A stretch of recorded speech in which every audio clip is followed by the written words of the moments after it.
Our Westminster system of Parliament features some very distinctive traditions and symbols. Many of these are centuries old and can still be found in the day-to-day operations of our modern democracy. Perhaps one of the most striking of these is the ceremonial mace.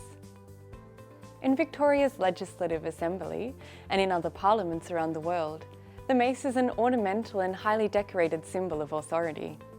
But originally, it had a much more practical purpose.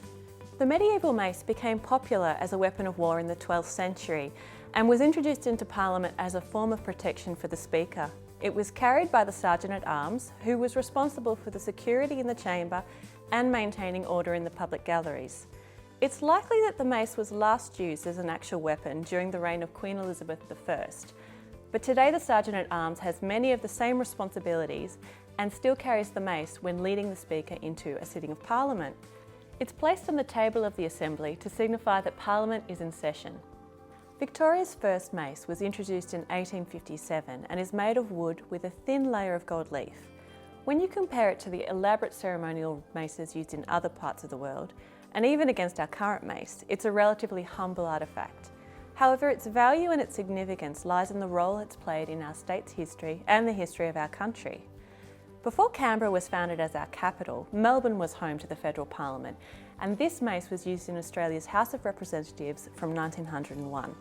The mace even travelled to Canberra in 1927 when the Federal Parliament relocated there, and it was used right up until the early 1950s. Victoria's Legislative Assembly has actually had 3 maces.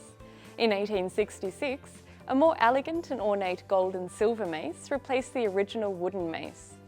This became known as the infamous missing mace when it was stolen from the Speaker's chambers on the 9th of October 1891. Despite an extensive investigation and a huge amount of speculation in the press, our second mace was never seen again.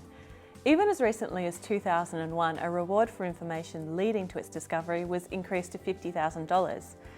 So it's definitely worth checking your shed or local op shop.